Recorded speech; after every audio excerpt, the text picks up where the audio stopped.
So now let's talk about reproductive health. देखिए, reproductive health, इतना सब कुछ पढ़ लिया, अब इस सारी प्रोसेस में आपने क्या ऑब्जर्व किया? जब भी हम सेक्सुअल रिप्रोडक्शन की बात करते हैं, so there is a contact between two bodies, ठीक है। मेल और फीमेल की बॉडी में बहुत ही मीन्स आप बोल सकते हो so much intimate contact, so much close contact है ड्यूरिंग सेक्सुअल रिप्रोडक्शन मेल और फीमेल की बॉडी में, ठीक है।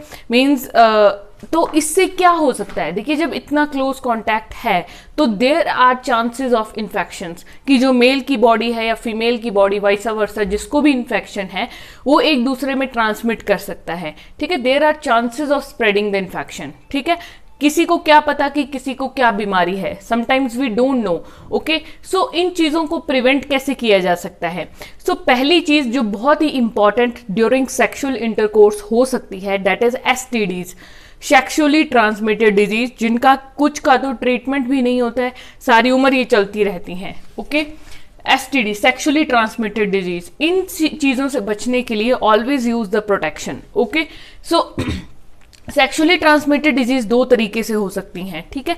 सेक्सुअली ट्रांसमिटेड डिजीज एक हो सकती है बैक्टीरियल और एक हो सकती है वायरल, ओके। बैक्टीरिया की वजह से कौन सी होंगी? Syphilis and gonorrhoea. And viral हो सकती हैं वॉट्स, जेनाइटल वॉट्स भी बोलते हैं इसको, और HIV एड्स, ये तो आपने सुना ही होगा, this is very common. HIV AIDS ये आजकल बहुत खतरा है, इसका कोई ट्रीटमेंट नहीं है। जिसको एक बार एड्स हो गया, there is no treatment for that, okay. ज्यादा ज्यादा 7-8 साल, बहुत अगर मेडिकेशन का असर हो गया 10-12 साल व्यक्ति जी सकता है once AIDS is diagnosed, otherwise it is very difficult, okay. So इससे बेटर है कि इन चीजों को रोकथाम करी जाए, ठीक है, प्रिवेंट करा जाए। So always what is the most common method use to prevent such diseases? The condoms, ठीक है।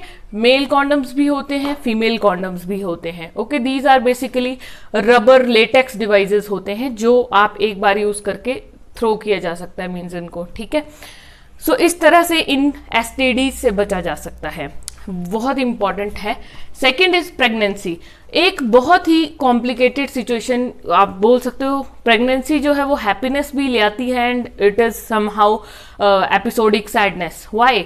देखिए, कई बार क्या होता है व्हेन अनवांटेड प्रेगनेंसी अकर्स, जब अनवांटेड प्रेगनेंसी हो जाती है, ओके, हम प्रेगनेंसी नहीं चाहते हैं लेकिन स्टिल जो लेडी है वो कंसीव कर जाती है, ठीक है, अनवांटेड प्रेगनेंसी।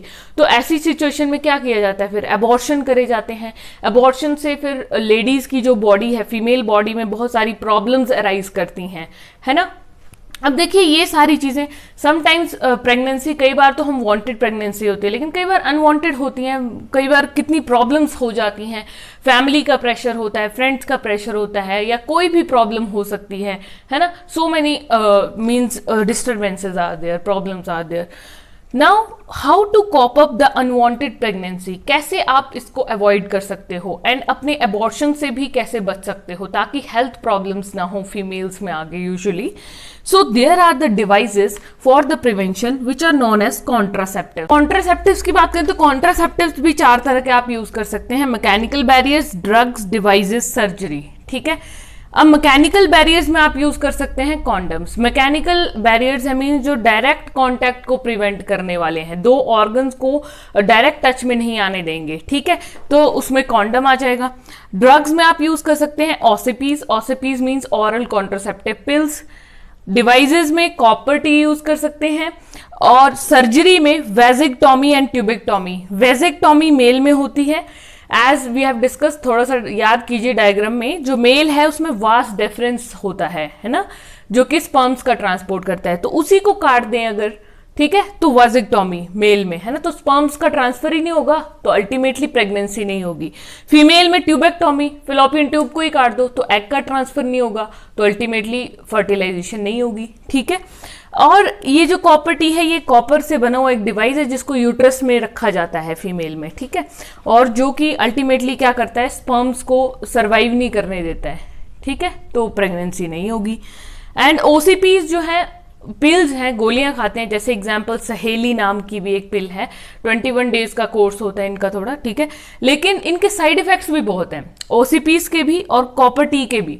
कॉपर टी से जैसे इरिटेशन हो सकती है, या फिर जो भी मेल का रिप्रोडक्टिव वास डिफरेंस है उसमें ब्लॉकेज ही आ सकती है, जैसे वो इंसर्ट होगा, या वाजेक्टोमी की वजह से ब्लॉकेज आ सकती है मेल केस में, ठीक है। एंड ऑसिपीज से तो हार्मोनल डिसबैलेंस हो जाएगा, तो अल्टीमेटली आपका पूरी बॉडी में ही डिसबैलेंस होगा अगर हार्मोन्स में ही प्रॉब्लम है तो, ठीक है। सो इस वे में हम लोग अपनी रिप्रोडक्टिव हेल्थ का ध्यान रख सकते हैं, इन चीजों को कंट्रोल करके, प्रिवेंट करके, अवॉइड करके, ठीक है।